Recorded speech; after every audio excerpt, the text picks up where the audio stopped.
Merci.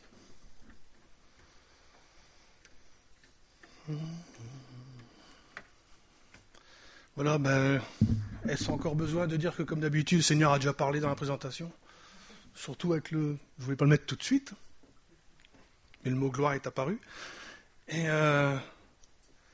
alors, au départ, la première pour ce dimanche, vous vous souvenez, le dimanche dernier, c'était Pâques. Donc, j'avais à cœur qui aurait été en titre. Pâques et après. Pâques et après. C'est-à-dire que, voilà, on a fêté Pâques. Un jour, on a vécu Pâques même dans nos vies. Et après, est-ce que c'est fini? Est-ce que, je ne sais pas, est-ce que nous reprenons une vie comme avant? Il y a de ça.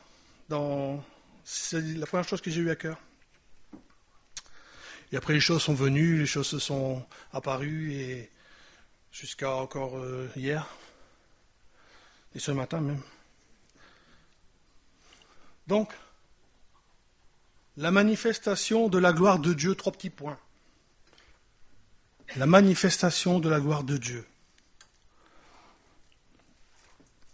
Psaume 19, les cieux proclament, c'est dans une autre version, les cieux racontent, non c'est un chant, les cieux racontent la gloire de Dieu, et l'étendue manifeste l'œuvre de ses mains. Le jour en instruit un autre jour, la nuit en donne connaissance à une autre nuit. Ce n'est pas un langage, ce ne sont pas des paroles dont le son ne soit point entendu.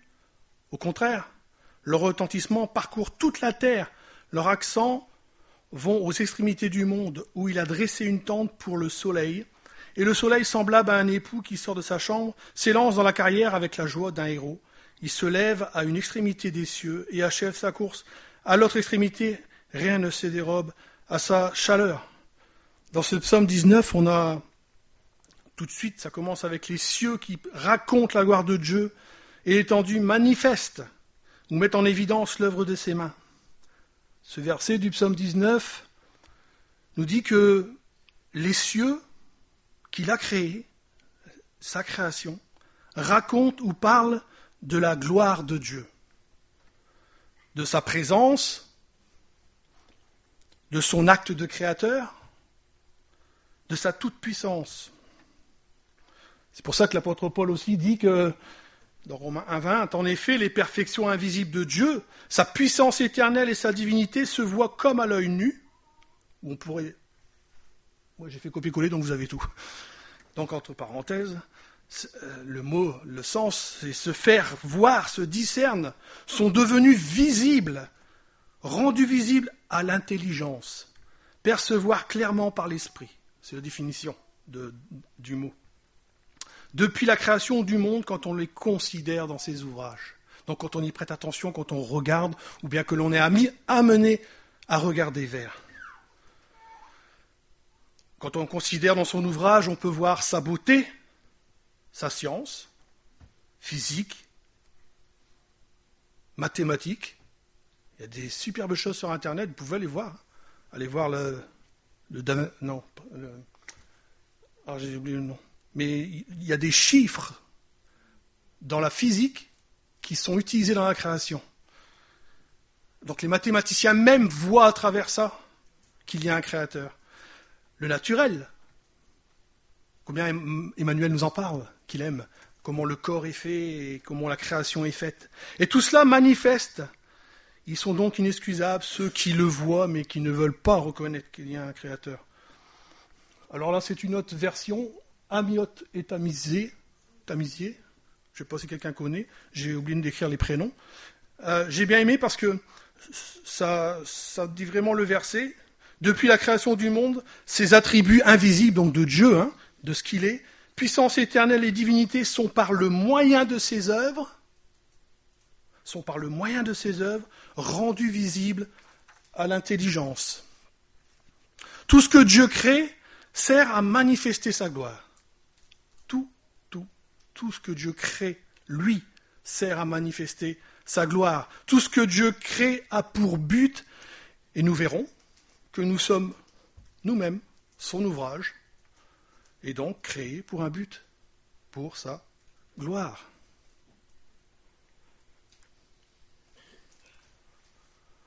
Paul apôtre aux Asbroucois. Vous connaissez pas ce livre? Ah si. Ouvrons la lettre aux Éphésiens. C'est une lettre qui a été amenée à distribuer dans plusieurs églises. Et donc, c'est pour ça que je me permets de mettre Asbroucois, mais toute la parole nous parle à nous aussi, en tant qu'Asbroucois et en tant que personne individuelle. Hein. Il est dit, il y a écho à mardi. Hein. J'ai demandé à Pascal, dit c'est pas grave? Non, c'est pas grave. Nous ayant prédestinés en son amour à être ses enfants d'adoption par Jésus-Christ, selon son bon plaisir et le plaisir de sa volonté,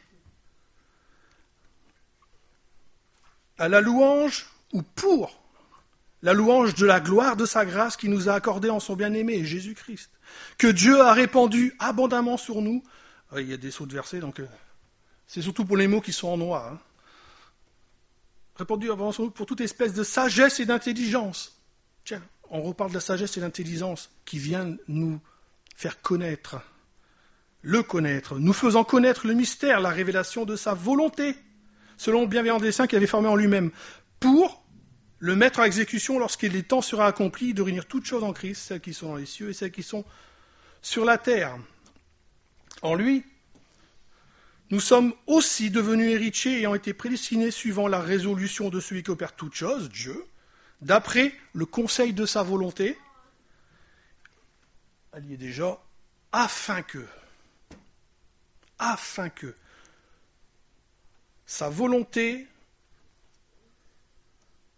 sa gloire va servir pour lui, afin que nous, ensemble ou individuels, servions à la louange de sa gloire qui d'avance avons espéré en Christ.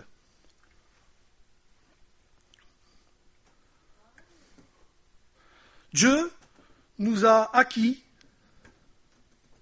à la louange de sa gloire, afin que nous servions pour ou à la louange de sa gloire. C'est pas comme ça que je l'ai écrit. Dieu nous a acquis au prix du sang de son Fils Jésus le Christ, afin que nous servions à la louange de sa gloire, la rédemption de ceux que Dieu s'est acquis à la louange de sa gloire, en obéissant à sa volonté. Ainsi donc, Paul aussi a pu dire, je vous exhorte donc, frères et sœurs, par les compassions, la miséricorde de Dieu, au regard de ce que Christ a fait pour nous, à offrir vos corps comme un sacrifice vivant, saint, agréable à Dieu, ce qui sera de votre part un culte raisonnable.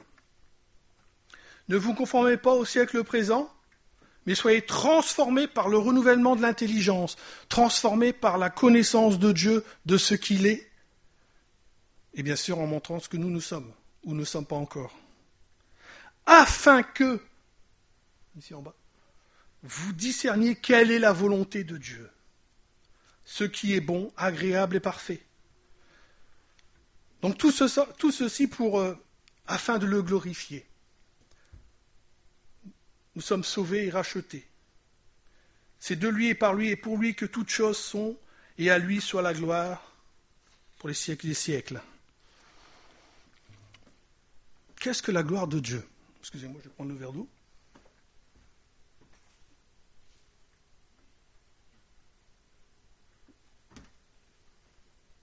Qu'est-ce que la gloire de Dieu? Je me suis fait une petite définition. Peut-être que un jour je vais faire un dictionnaire biblique. La gloire de Dieu est le rayonnement de sa personne. Ce qu'il est, ce qui va émaner de lui, qui provient de lui. Ce n'est pas créé en lui. C'est-à-dire que ce n'est pas quelque chose que Dieu, d'un seul coup, s'est dit « Ah, tiens, il faudrait que je sois bon ». Non, Dieu ne s'est pas dit ça. Dieu, il est parfait, il n'est pas séparé. Il est. Ce n'est pas créé en lui, c'est lui, son être, sa personne même. Il est. Moïse a demandé à l'Éternel, fais-moi voir ta gloire. Alors on va prendre Exode et relire un petit peu tout ce qui a été dit. C'est ce qui a amené à la définition. Exode 33, verset 13. Maintenant, si j'ai trouvé grâce à tes yeux, fais-moi connaître tes voies, alors je te connaîtrai. voyez, tout à l'heure, l'intelligence, le faire connaître ses voies pour que moi je puisse connaître et agir en conséquence. Alors je te connaîtrai et je trouverai encore grâce à tes yeux. Considère que cette nation est ton peuple. L'Éternel répondit, je marcherai moi-même avec toi et je te donnerai du repos. Moïse lui dit, si tu ne marches pas toi-même avec nous, ne nous fais point partir d'ici. Comment sera-t-il donc certain que j'ai trouvé grâce à tes yeux, moi et ton peuple? Ne serait-ce pas quand tu marcheras avec nous et quand nous serons distingués, moi et ton peuple, de tous les peuples qui sont sur la face de la terre? L'Éternel dit à Moïse, je ferai ce que tu me demandes, car tu as trouvé grâce à mes yeux et je te connais par ton nom. Et Moïse dit, fais-moi voir ta gloire. L'Éternel répondit, je ferai passer devant toi toute ma bonté. Je ferai passer devant toi toute ma bonté. Moïse demande de lui montrer sa personne, sa gloire, et Dieu lui dit, je vais te faire passer toute ma bonté. Et ça rejoint la définition, c'est que c'est ce que Dieu est, sa gloire. Il est bonté. D'ailleurs, le mot, je ne sais pas où on est là. Merci. Ah ben c'est même pas entier. Donc Tov, c'est ce qui est de meilleur. Vous savez, à la fin de la création, quand il est dit Tov, enfin, nous c'est traduit, c'était bon. C'est Tov. Et des fois c'est traduit par bien. Mais c'est plus que ça, Tov, c'est bon, c'est-à-dire que c'est complet. Il n'y a plus rien à changer. C'est parfait. C'est ça, c'est ce qui est j'ai de meilleur. Et il va faire passer devant Moïse ce qui est de meilleur, c'est-à-dire lui-même. Il y a eu ça tout à l'heure dans la présentation. Ce qui est de lui-même. Dieu. Nul n'est comme toi. Nul n'est comme toi. Personne n'est comme l'Éternel. Personne. Je proclamerai donc par la parole devant toi le nom de l'Éternel. Alors j'ai peut-être pas appuyé. Non, c'est en bas, vous ne le voyez pas. Donc, je proclamerai devant toi ma face. Autrement dit, il va, par son nom, il va également se révéler qui il est. Le nom de ce que je suis. Je fais grâce à qui je fais grâce et miséricorde à qui je fais miséricorde. Par ses actes. Dieu se révèle également par les actes. Sa personnalité est révélée par ce qu'il va faire. La gloire de Dieu, c'est lui-même. C'est ce qu'il est, révélé par ses actes, je viens de le dire. Dans sa création ou envers sa création, les bénédictions, les bontés, les grâces, tout ça révèle la personne. L'Éternel dit, tu ne passeras point, tu ne pourras pas voir ma face. Car l'homme ne peut me voir et vivre. On ne peut pas voir Dieu, parce que il est parfait. Et cette perfection ira même jusqu'à nous écraser. C'est pour ça qu'on ne peut pas. Déjà parce qu'on est pécheur, puisque le péché ne peut pas aller en face de lui. Et justement, donc, cette perfection viendrait nous écraser. Donc Dieu doit en quelque sorte, se diminuer. Et c'est ce qu'il a fait avec Christ. Il est venu en Christ, il est venu à notre hauteur, il s'est fait homme. Il s'est diminué, c'est dans Philippiens ça, il s'est diminué afin que nous puissions le rencontrer et le voir. L'Éternel dit, voici un lieu près de moi, tu te tiendras sur le rocher. Quand ma gloire passera, moi, la personne de ma gloire, je te mettrai dans un creux du rocher et je te couvrirai de ma main jusqu'à ce que j'ai passé. Et lorsque je retournerai ma main, tu me verras par derrière, mais ma face ne pourra pas être vue. Ici, 34. L'Éternel descendit dans une nuée, se tint là, auprès de lui, et proclama le nom de l'Éternel. L'Éternel passa devant lui et s'écria, l'Éternel Dieu, miséricordieux et compatissant, lent à la colère, riche en bonté et en fidélité, qui conserve... Non, c'est pas celui-là. Ah, c'est moi ? Bon. Qui conserve sa bonté, il est dit son amour. Qui conserve son amour, mais en fait, c'est le mot en hébreu, c'est sa bonté. L'amour, c'est une fois de plus la manifestation de ce que Dieu est. L'amour, c'est la manifestation de ce que Dieu est. Il a mis de l'amour dans sa création, Il a mis de l'amour dans notre création. Il a mis de l'amour dans notre cœur. On peut lire tout ça dans 1 Corinthiens 13. La manifestation de sa bonté, l'amour de Dieu donné aux hommes, c'est Christ. Le Fils qui est le reflet de sa gloire et l'empreinte de sa personne. C'est pour ça qu'il dit qu'il a donné son Fils. C'est là l'amour de Dieu. Et l'amour nous est représenté à la croix. La manifestation de son amour. Qui fait... Ah oui, merci. Par contre, je crois que c'est parce que j'ai plus de piles. Jusqu'à 1000 générations qui pardonnent l'iniquité, la rébellion et le péché. Là, nous avons également donc la manifestation de la bonté et de l'amour de Dieu. Il pardonne. Mais qui ne tient point le coupable pour innocent et qui punit l'iniquité des pères sur les enfants et sur les enfants des enfants. Jusqu'à la 3e et la 4e génération, nous avons là la manifestation de sa justice. C'est moi ? Ah, pardon. Touche plus. Ça fonctionne. Nous avons là la manifestation de sa bonté, donc de l'amour, et de sa justice. Or, je l'ai à moitié dit, mais est-ce que nous étions pas, nous, même, en capacité de manifester la gloire de Dieu ? Impossible. On l'a peut-être essayé, mais tout ce qui est de la chair, c'est pas bon. Ça doit venir de l'Esprit. Ça doit venir de Dieu. C'est ce que j'ai dit au début. Pour que Dieu se manifeste, ça doit venir de lui. Éphésiens 2, vous étiez... Alors je vais mettre nous. Nous étions morts par nos offenses et par nos péchés, dans lesquels nous marchions autrefois selon le train de ce monde, à la manière du prince de la puissance de l'air, de l'esprit qui agit maintenant dans les fils de la rébellion. Nous tous aussi, nous étions de leur nombre, et nous vivions autrefois selon les convoitises de notre chair, accomplissant la volonté de la chair et de nos pensées, accomplissant la volonté de la chair et non pas la volonté de Dieu, et de nos pensées, nos propres ambitions, notre propre volonté. Et nous étions par nature des enfants de colère comme les autres. Nous étions jugés. Mais Dieu, qui est riche en miséricorde, à cause du grand amour dont il nous a aimés, nous qui étions morts par nos offenses, nous a rendus à la vie avec Christ. C'est par grâce que vous êtes sauvés. Il nous a ressuscités ensemble, nous a fait asseoir ensemble dans les lieux célestes en Jésus-Christ, afin de montrer dans les siècles à venir l'infinie richesse de sa grâce par sa bonté envers nous en Jésus-Christ. Donc certainement que les siècles, c'est ce qui suivait après. Ça fait écho pour d'autres personnes. Car c'est par la grâce, c'est de mardi soir, car c'est par la grâce que vous êtes sauvés par le moyen de la foi, et cela ne vient pas de vous, c'est le don de Dieu. Ce n'est point par les œuvres, afin que personne ne se glorifie.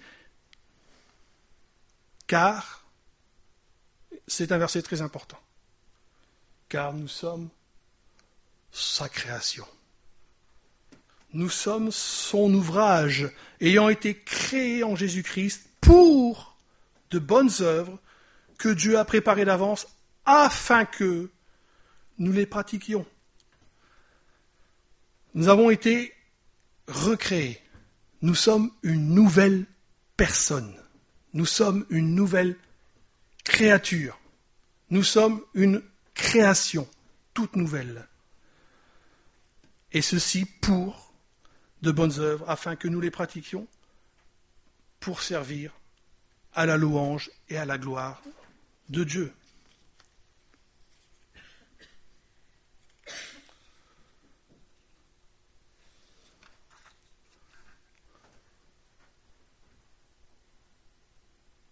Mais maintenant, nous sommes donc quelque chose de nouveau. Nous sommes lumière en Christ. Nous sommes lumière. Et nous pouvons et nous devons refléter la gloire de Dieu, cette lumière.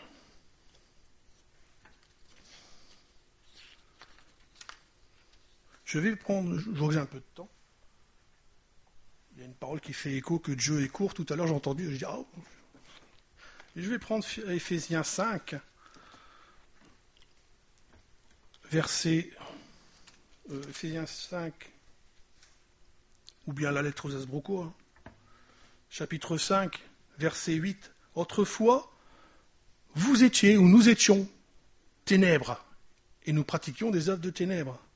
Et maintenant, nous sommes lumière dans le Seigneur. Marchons donc comme des enfants de lumière, car le fruit que va produire la lumière consiste en toutes sortes de bonté, de justice et de vérité. Tout ce que Dieu est. Examinez ce qui est agréable au Seigneur et ne prenez point part aux œuvres infructueuses des ténèbres, mais plutôt condamnez-les, car il est honteux de dire ce qu'il faut en secret.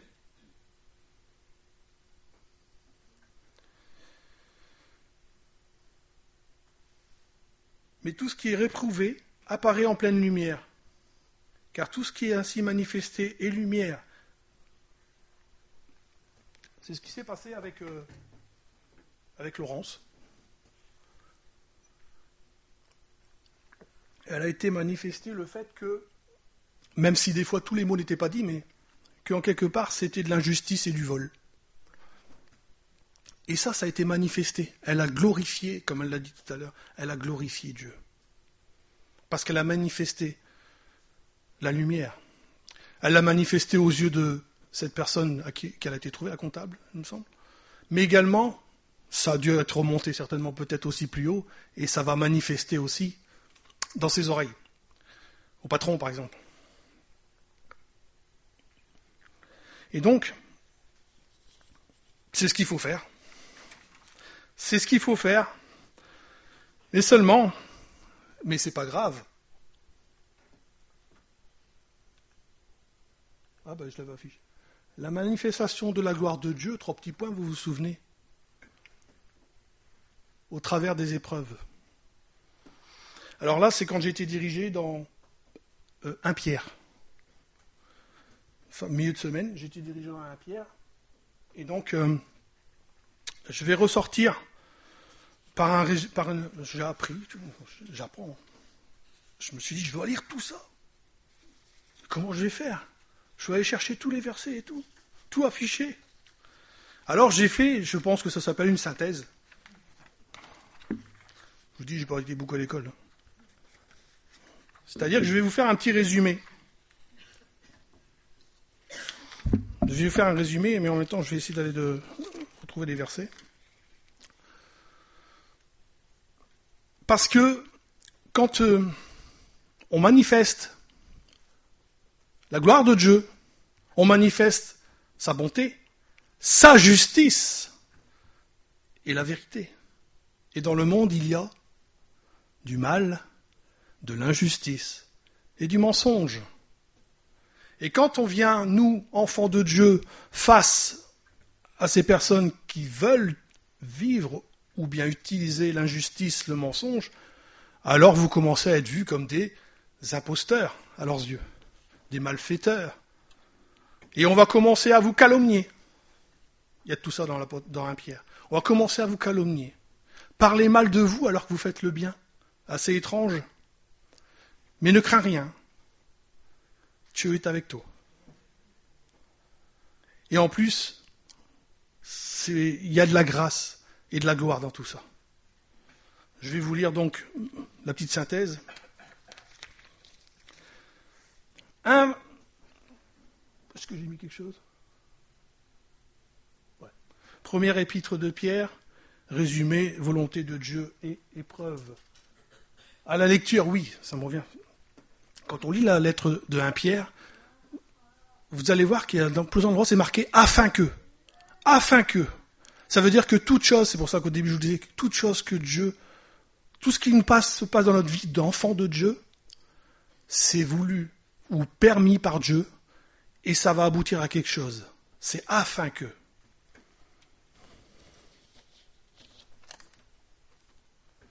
Pierre va montrer dans cet épître que les épreuves par lesquelles nous passons sont du fait de l'obéissance à la volonté de Dieu. Les épreuves sont conséquences de ce que nous sommes devenus en Christ. Ce que nous sommes. Pas ce que nous faisons, mais ce que nous sommes. Ce qui est bon, justice et vérité. Ce qui résume le bien, ce qui résume Dieu. ces épreuves ne sont pas vaines, mais ont une valeur aux yeux de Dieu. Et surtout lorsque Jésus reviendra, verset chapitre 1, donc je cite 1 Pierre, verset chapitre 1, verset 3 à 7, c'est pour un but, un résultat. Il nous exhorte donc, au verset chapitre 1, verset 13, à ne pas abandonner. Au contraire, il nous dit de resserrer les reins de notre entendement et de nos pensées, de ramener nos pensées à toute la pensée de Christ. Ailleurs, il dira justement, sanctifiez Christ dans vos cœurs. Le Seigneur, sanctifiez-le, mettez-le dans votre cœur à part. Et ne voyez que lui, ne regardez que lui. Ne regardez pas à ce qui peut arriver. Voyez que Christ est assis à la droite de Dieu, et si je ramène au mardi soir, ou même j'en ai déjà parlé ici, je pense, il est tout puissant. Il est assis à la droite de Dieu. Et ainsi, au verset 2, chapitre 2, verset 1, à rejeter tout mal. Rejeter tout mal. Toute malice, toute ruse, toute dissimulation. On pourrait mettre Laurence là. Vous voyez comment la puissance, et cette puissance elle l'a eue, et j'ai bien aimé quand elle a dit j'ai entendu une voix qui disait le contraire. Mais nous devons faire le contraire. Je sais qu'il y en a pas mal ici qui regardent ce fameux, je ne sais plus le dire, Chosen, c'est ça? Le générique, c'est assez intéressant ce générique. C'est des poissons, et puis les poissons on les voit, ils marchent à contre-courant. Et nous sommes ça. Nous sommes ça tout le temps que nous sommes sur cette terre. Nous marchons à contre-courant du monde. Toute envie et toute médisance, le mal, c'est le résumé du mal. Faire le bien, ce n'est pas une honte, parce que c'est ce qu'on va vous dire, c'est ce qu'on va nous dire. C'est ce que tu fais, mais c'est quoi ton histoire là? Tu ne te rends pas compte? Les autres font tous autrement, toi tu fais autrement. C'est pas très français ce que j'ai dit, mais c'est pas grave. C'est le contraire. Ce n'est pas une honte, mais bien au contraire. La honte est pour les détracteurs, ceux qui nous calomnient. Mais l'honneur est pour nous.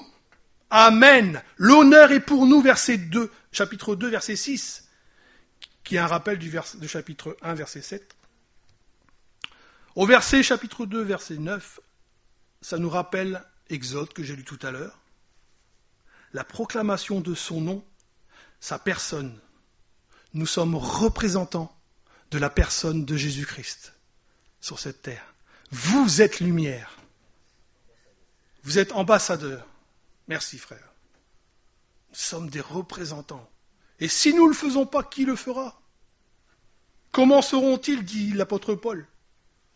S'ils n'entendent pas prêcher, mais nous pouvons prêcher surtout par notre comportement, par nos réactions.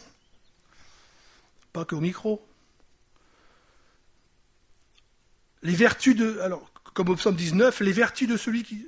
Je vais reprendre. Rappelle en Exode 33 la proclamation de son nom, sa personne, et du psaume 19, les vertus de celui qui vous a appelé des ténèbres à son admirable lumière. Il nous rappelle, l'apôtre Pierre, rappelle donc d'être des lumières au milieu des générations perverses et corrompues. Cela engendrera forcément de la calomnie de la part des autres. Chapitre 2, verset 12. Mais pour autant, restez soumis à la volonté de Dieu, du Seigneur.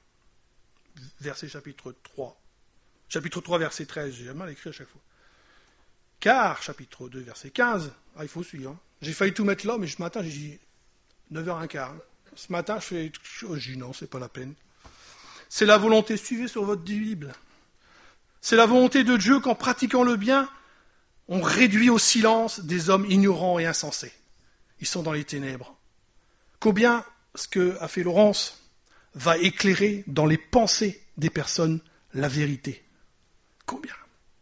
Après, ce sera à eux à prendre une décision, en conséquence. Il nous rappelle donc d'être... non, j'ai lu. Il nous dit au verset 19 du chapitre 2, j'ai 3 petits points, je vais le lire.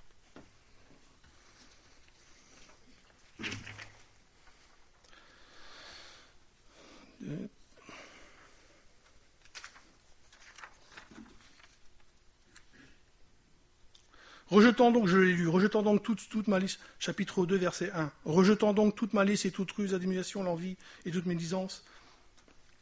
Désirez comme des enfants nouveau-nés le lait spirituel et pur afin que vous croissiez pour le salut. Si vous avez goûtez que le Seigneur est bon. Approchez-vous de lui, pierre vivante, rejetée par les hommes, mais choisie et précieuse devant Dieu. Et vous-même, comme des pierres vivantes, édifiez-vous pour former une maison spirituelle. Un saint sacerdoce afin d'offrir des victimes spirituelles agréables à Dieu par Jésus-Christ. Car il est dit à l'Écriture, voici je mentionne une pierre angulaire choisie, précieuse. Vous êtes précieux pour Dieu. Là, il est question de Jésus, mais nous devons également nous bâtir sur le fondement. Et celui qui croit en elle ne sera point confus, ne sera point dans la honte. N'écoutez pas les détracteurs, les calomnies qu'on pourra dire ou qu'on peut dire. L'honneur est pour nous, et pour vous, qui croyez, mais pour les incrédules, la pierre qu'ont rejetée ceux qui bâtissaient est devenue la principale de langue, une pierre d'achoppement et un rocher de scandale. Ils s'y heurtent pour n'avoir pas cru à la parole, et c'est à ceux-là qu'ils sont destinés. Ils sont en face de la vérité, et ils ne veulent pas la vérité. Ils vont aller dans l'injustice, et ils seront en conséquence jugés. Vous, au contraire, vous êtes une race élue, un sacerdoce royal. C'est pas 9, c'est 19 que je devais lire. Ça, j'ai tout lu. Excusez-moi. Ayez au milieu des païens une bonne conduite, afin que là même où ils vous calomnient, comme si vous étiez des malfaiteurs, ils remarquent vos bonnes œuvres et glorifient Dieu au jour où il les visitera. Soyez soumis à cause du Seigneur à toute autorité établie par les hommes, soit au roi comme souverain, soit au gouverneur, comme envoyé par lui pour punir les malfaiteurs et pour approuver les gens de bien. Car c'est la volonté de Dieu qu'en pratiquant le bien, et là je pense que Pierre étant juif, il doit penser plus au mot tov, en pratiquant vers ce qui est parfait. Vous réduisiez au silence les hommes ignorants et insensés. C'est là, verset 19. Car c'est une grâce que de supporter des afflictions par motif de conscience envers Dieu, notre bonne conscience qui a été renouvelée par la parole.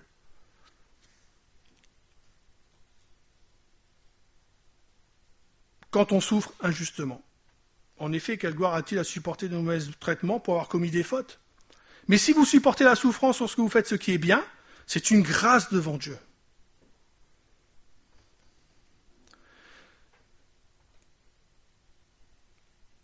Et c'est à cela que vous avez été appelés, parce que Christ aussi a souffert pour vous, vous laissant un exemple afin que vous suiviez ses traces. Notre vie, c'est pas Tahiti. Je dis ça parce qu'hier à Leclerc, il y avait des Tahitiens. Notre vie, c'est pas Tahiti. Notre vie, c'est pas l'évangile de prospérité. Notre vie, c'est ce qui est écrit là. Notre vie sera forcément une vie persécutée par le monde. À l'exemple de Christ, qu'est-ce qu'il a fait Christ ? À l'exemple de Christ au verset 21, de 22 à 25. Lui qui n'a point commis de péché, et dans la bouche duquel il ne s'est point trouvé de fraude. Lui qui, injurié, ne rendait pas d'injure. C'est tellement facile de retourner. J'ai parlé de ça un petit peu la dernière fois, j'avais ça en tête. Surtout quand on a une consistance où on a du répondant.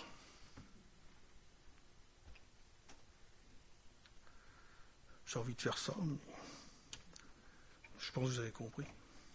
Et c'est pas, je m'en vante pas. Ne rendez point injure, maltraitez, ne faisez point de menaces, mais s'en remettez à celui qui juge justement. Vous voyez, s'en remettre à celui qui juge justement, on en reparlera tout à l'heure. Lui qui a porté lui-même nos péchés en son corps sur le bois, afin que, morts au péché, nous vivions, nous, pour la justice. Lui par les meurtrissures duquel vous avez été guéris, car vous étiez comme des brebis errants, mais maintenant, une nouvelle vie. Vous êtes retournés vers le pasteur et le gardien de vos âmes.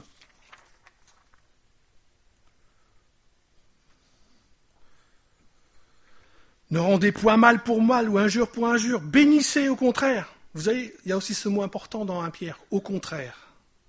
Au contraire. Autre chose. car c'est à cela que vous avez été appelés. Deuxième fois.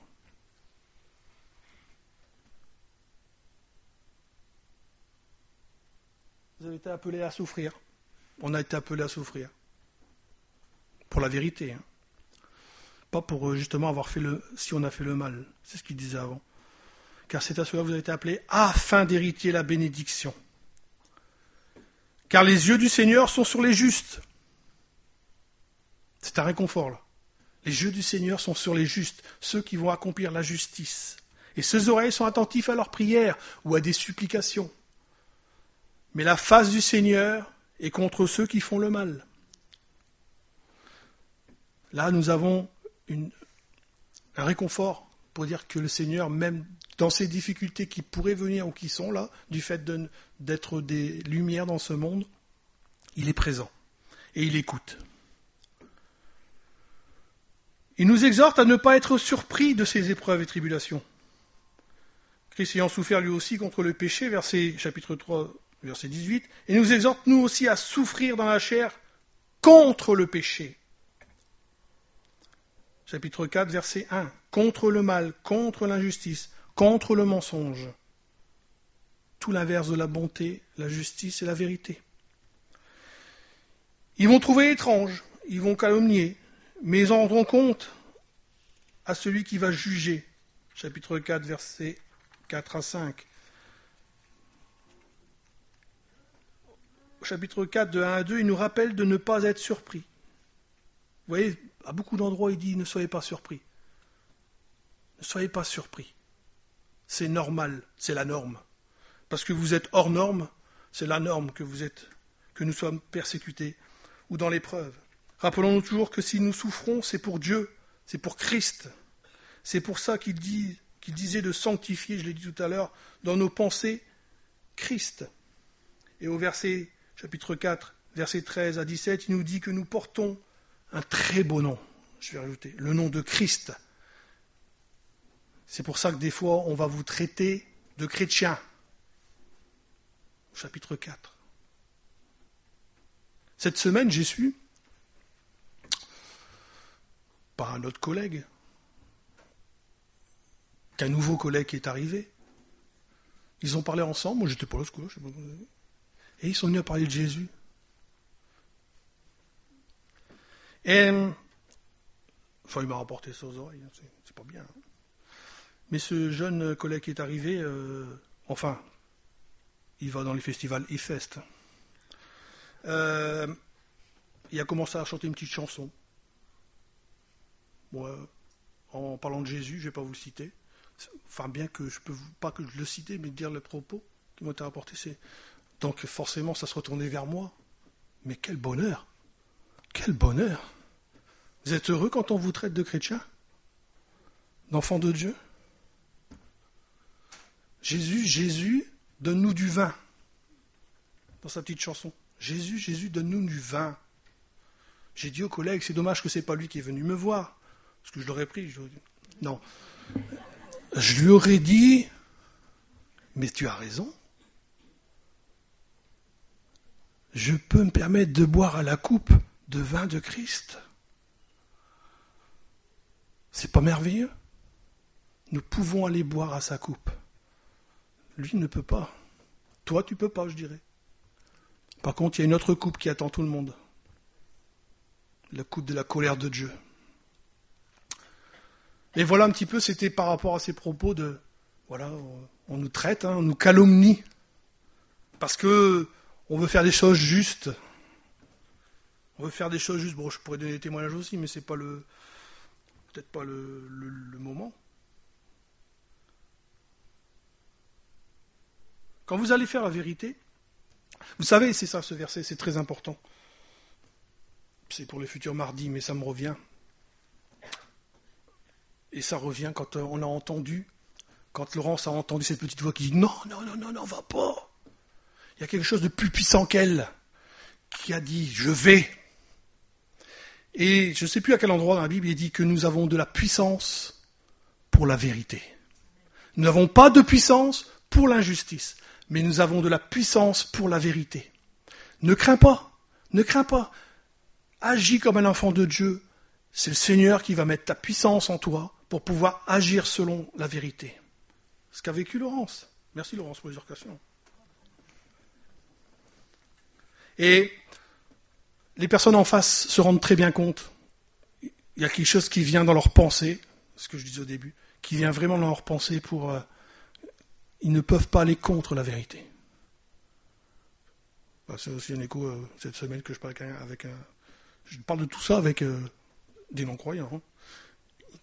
Quand tu dis la vérité, tu ne peux pas aller contre la vérité. Ou alors, surtout si tu te rends compte que c'est la vérité, tu vas vraiment contre, c'est aberrant.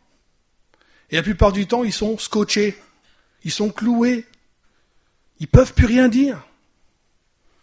Ou alors c'est de la malhonnêteté. Mais nous avons une puissance en nous, nous avons le Saint-Esprit, qui nous permet d'être ses enfants et de refléter sa gloire. Dans ces épreuves, nous sommes exhortés à nous remettre à notre Père Céleste. Il est présent dans toutes nos afflictions, dans nos épreuves, dans nos souffrances par lesquelles nous traversons, peut-être même aujourd'hui, enfin cette semaine et à venir. Il est tout-puissant, chapitre 4, verset 19. Déchargez-vous de tous vos soucis, car lui-même prend soin de vous. Chapitre 5, verset 7. Nous ne sommes pas seuls. Tu n'es pas seul. Dans les difficultés, tu n'es pas seul. Mais tous, ainsi que nos frères et sœurs, il est dit, dans ce monde, nous vivons tous les mêmes souffrances. Je vais reprendre le verset exactement.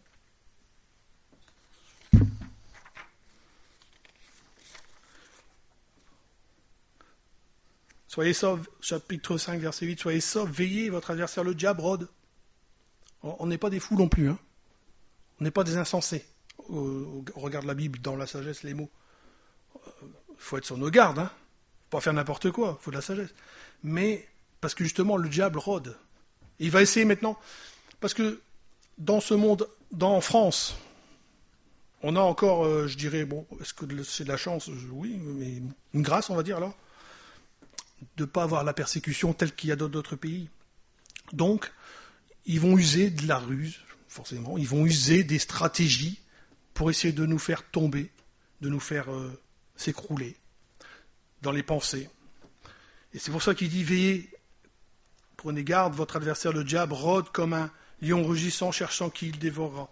Résistez-lui avec une foi ferme, sachant que les mêmes souffrances sont imposées à vos frères dans le monde. Et il nous rappelle, l'apôtre Pierre, à l'église d'Asbrook, nous rappelle au verset 10 du chapitre 5, que c'est une grâce et que c'est pour la gloire de Dieu et de Christ que nous souffrons, mais quand tout cela, que tout cela va nous permettre de nous perfectionner, de nous affermir. Alors j'ai écrit ça un petit peu autrement. Enfin, c'est comme ça que je le comprends le verset. Pourquoi on va dire c'est pourtant simple, hein, vous perfectionnerez lui-même, vous affermirez, Je pense que les deux mots sont liés, les deux premiers et après les deux autres. Mais qu'en plus de cela, Dieu va nous perfectionner afin de nous affermir. Donc j'ai mis et, va nous perfectionner et nous affermir. Nous fortifier intérieurement et nous rendre inébranlables. Et ça, en passant par les épreuves. Donc les épreuves sont utiles. Les épreuves sont utiles. Elles nous permettent... Alors elles ne sont pas voulues par Dieu, elles sont permises par Dieu. Je me suis demandé si... Je ne l'ai pas écrit ça par contre.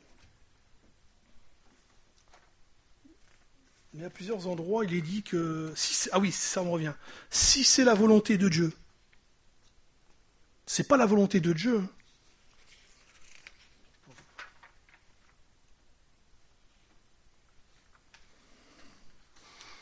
Je suis après sûr de voir d'autres frères, mais je fais pareil. Mais c'est bien, c'est parce que je ne veux pas non plus que lire, et puis... Ça m'a interpellé ces versets, mais je dis, donc Dieu, il veut que c'est sa volonté qu'on souffre. Et j'ai trouvé deux versets qui expliquent mieux. Ah, le v'là. chapitre 3, verset 17. Car il vaut mieux souffrir, si telle est la volonté de Dieu, en faisant le bien qu'en faisant le mal. Je me suis dit, mais Dieu, il veut qu'on souffre. Hein, il vaut mieux souffrir si telle est la volonté de Dieu. Ben ça, c'est quand on s'arrête là. Non, en fait, Dieu, en faisant le bien, c'est sa volonté qu'on fait. Et donc, on va souffrir. C'est ça qui dit le verset. Car il vaut mieux que ce soit pour avoir fait bien, ou avoir bien fait, que vous souffriez si telle est la volonté de Dieu, c'est-à-dire faire sa volonté, faire ce qui est bien, que pour avoir fait mal. D'ailleurs, Darby dit, car il vaut mieux, si la volonté de Dieu le voulait, souffrir en faisant le bien qu'en faisant le mal. Alors là, va dans les deux sens. Mais on souffre du fait de faire la volonté de Dieu. Donc, c'est ce que j'ai eu à cœur pour nous ce matin. C'est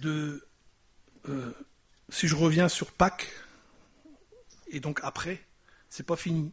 C'est le commencement. C'est une nouvelle vie, et une vie selon la volonté de Dieu. Et on est aidé, puisque nous avons reçu le Saint-Esprit, et il nous est demandé, on est exhorté de vivre une vie d'enfant de Dieu. Ce qui amènera de la souffrance, des épreuves, mais que Dieu est avec nous dans chaque épreuve.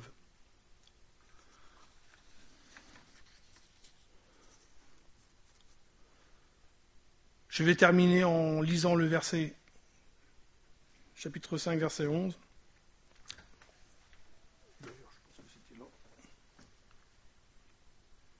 Ça, c'est ce que je viens de faire, le résumé.